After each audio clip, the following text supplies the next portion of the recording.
Well done, Rob. You completely changed the game when you came on. Were you a man on a mission, perhaps frustrated at having had to sit out the most recent games? Yeah, I think I needed a performance like this today. It's been difficult, getting like ends of the game. Every footballer wants to be on the pitch. The manager has his reasons, but I kept working hard, and today it was good for us to win. And for myself personally, I'm happy with my performance now to push on. The first goal, was it about the movement? Yeah, it's movement. I think with balls with crosses and stuff throughout the years, my movement in the box has been better. I tried to be less static and try to be on the move all the time. And the cross was a brilliant cross, and then I just came across my man and flicked it in.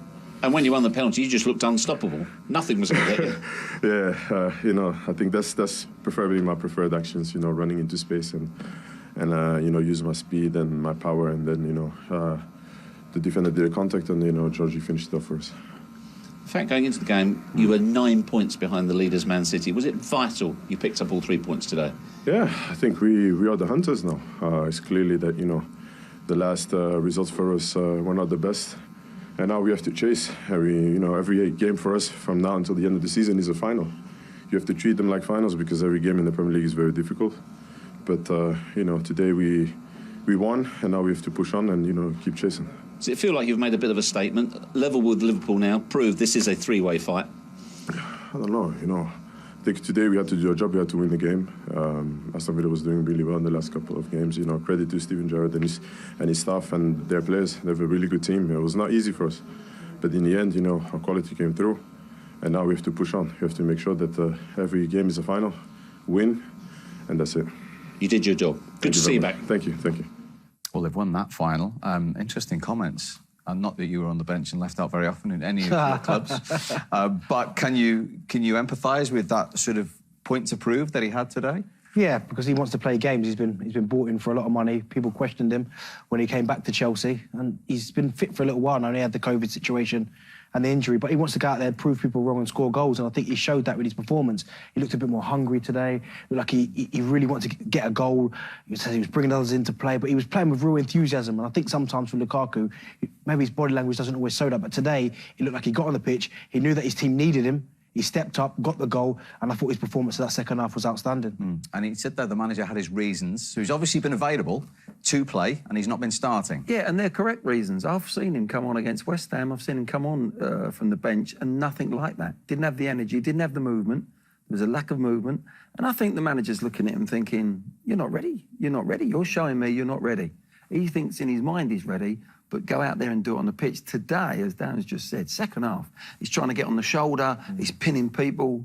He wanted the ball. He wanted the ball every single time. He was making runs that when it wasn't really realistic that the ball was going to come. But he looked eager. He wanted to show the manager, no, I'm ready.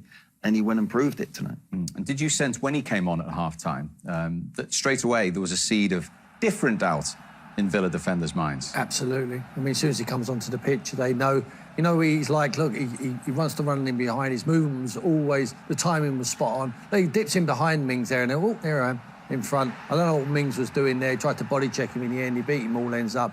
Once you let the striker look at your number, you've got a serious problem.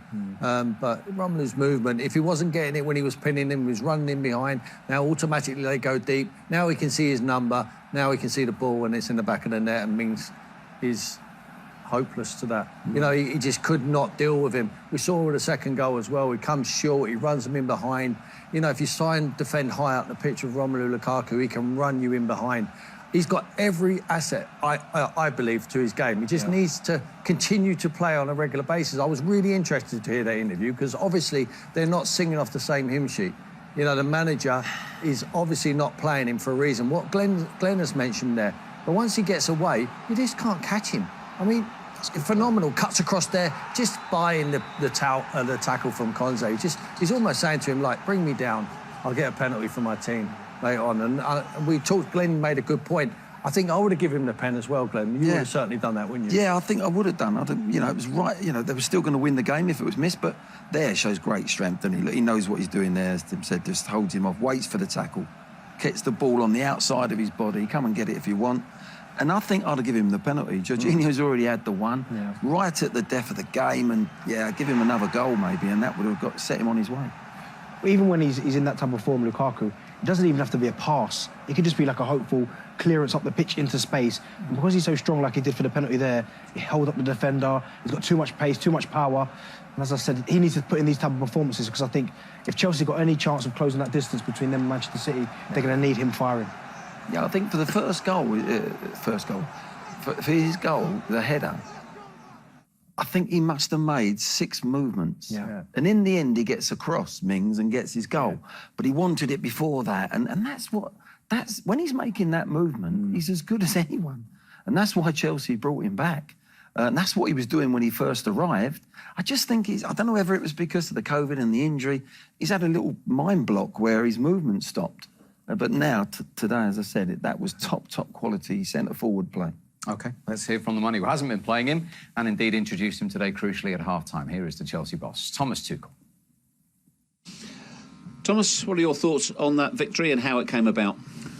Well, it's a big victory. It's very hard to play here. And when you go 1 goal behind Villa Park, gets even more difficult. But the reaction was very, very good. Mentality was outstanding. So a well-deserved win. We did not allow any chances, and we created a lot of big chances from possession and also from counter-attack. So job done, but yeah, we are worried. We have another injured players. We play with players, and we play against team who have no international duty. In some point it will catch us.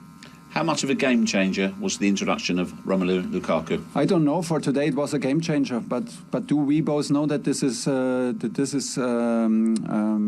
that we have the responsibility to do that? We let Callum Hudson-Odoi play for 90 minutes because we need to change other players on the pitch. Who decides that? And so today he's the game changer. And maybe we do a big mistake here, letting players play from Corona and having 1 or 2 training sessions. But obviously they make us play, and so we play, and we play 2 more cup games, and we play against teams who prepare, who have games postponed, and who prepare 1 week these matches. Okay, so it's like it is, but this cannot be the right way. You're taking the challenge on, so when you pick up all 3 points today, does that give you satisfaction? The change you made at half-time and what you changed around as well? But there's not enough changes for us. It's as easy as that. I mean, 5 changes were invented because of Corona. Whole Europe has 5 changes, but whole Europe has a winter break, and we play through. And on which shoulders we put it? On the players' shoulders. Okay, so this is the result. Now they make us play all the time. Even if we have COVID or something else, and now we have new injuries, and this will not stop. Well, you can hear his frustration, but it was a big day for Romelu Lukaku. And Glenn, you've been having a look at Chelsea in the first half with Pulisic compared to when Lukaku came on. Yeah, I mean, as we've been saying, it was a completely different performance from Chelsea. There's no doubt about it. This is the examples of there was nobody to hit. To get a cross in there, you had to be perfect. The ball had to be, you're not having to hit an area, you're having to hit a spot on. And they're small lads, and Villa were coping. They get to the byline here again. There's nothing to be picked out, really. It's a tough cross. Second half, of course, with Lukaku now, getting on the back of defenders. Oh, Darren, you're a little bit disappointed. Yeah, he didn't hit that. I think he gets in on that one. Yeah. And then again, he's made that sort of movement that we're talking about, but he gets across the front of Mings. And it gave Chelsea second half an option to put crosses in the box.